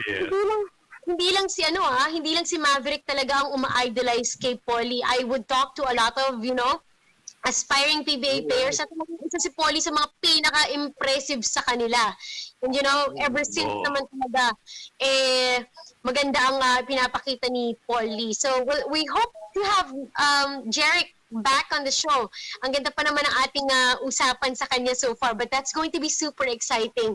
Magkapatid, na pwedeng magkalaban o pwedeng maging magkakampi. So far ba sa PBA ngayon, sino ang existing na magkapatid na naglalaro actively bukod sa Semirad Brothers? We have the Semirad Brothers. Sayang kasi nag-retire na si Ranedel and Yancy. Escoto Brothers. Escoto Brothers. Russell and Richard Escoto. Ngayon, no? Tama, ngayon. Escoto. Yes, you're right. Sino ba? May mga kapatid pa ba tayo? Siyempre, nung mga nakaraan kasi meron tayong Lanete Brothers, Chico and Garvo. But we don't see Chico active anymore in the PBA as of last conference. But that would be something, exciting always to watch. Kahit sa mga coaches, pag nagtatapat si Olsen and Nash, it's always fun to cover those kind of games. But nako, sayang, wala tayong assurance if we can have Jerrick Ahanmisi back on the show. But nevertheless, we want to thank him and William Navarro for the time that they allotted for the Chasedown.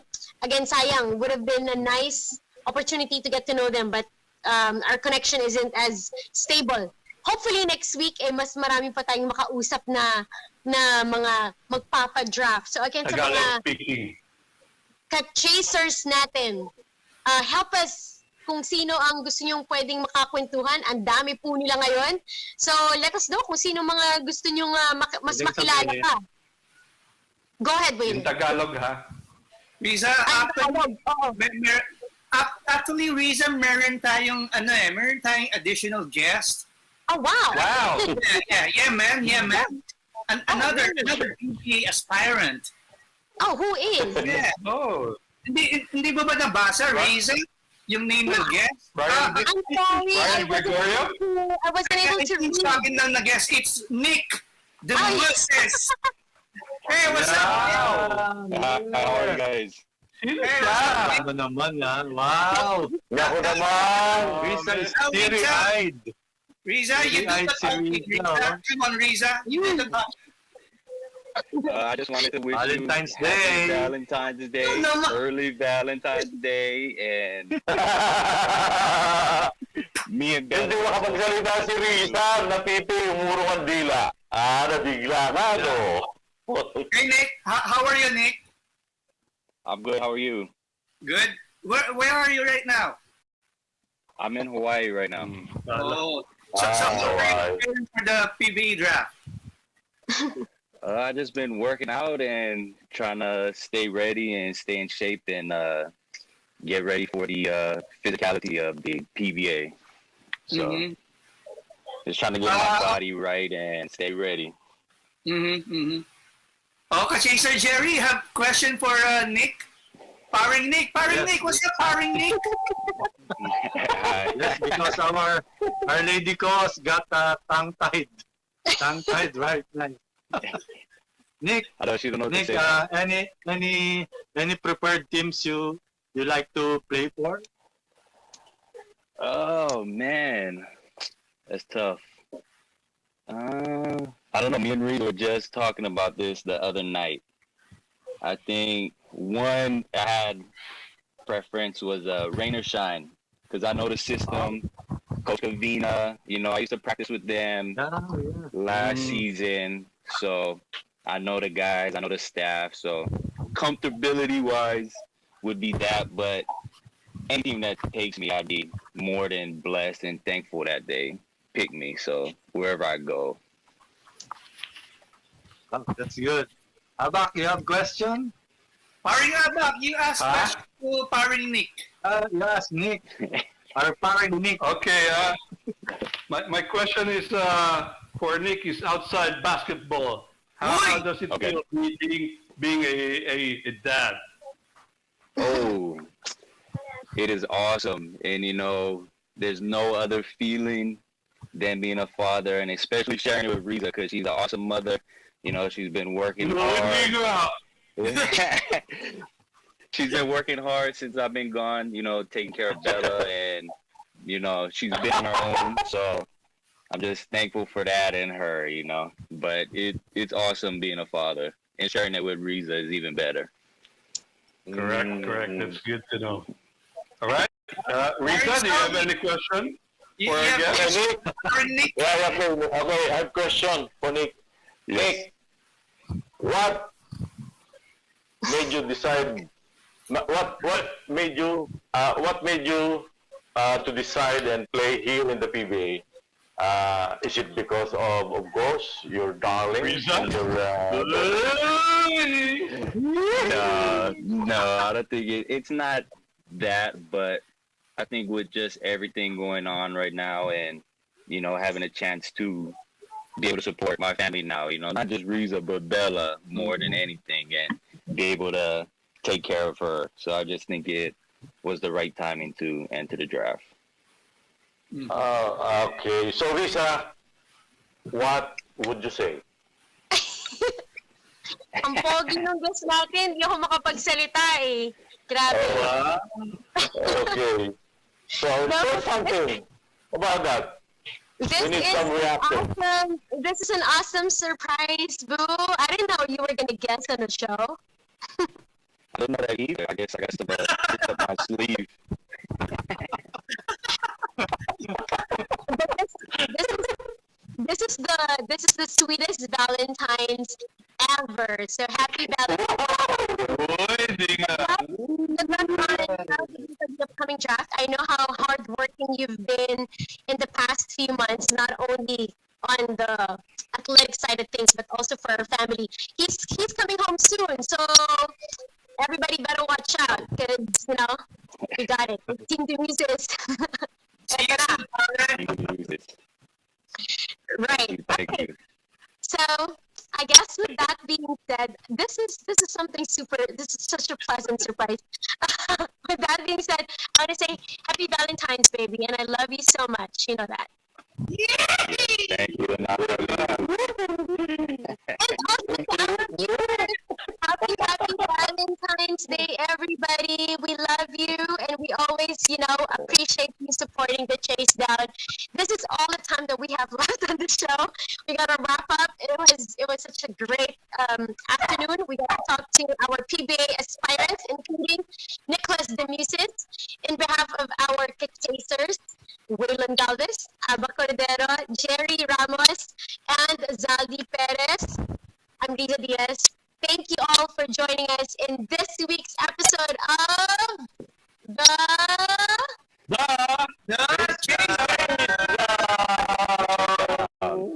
Kami po ang Bakit ng Pinagkaisang Pilipinas 1PH. We'll see you next time. Hello! Rusa. Bye.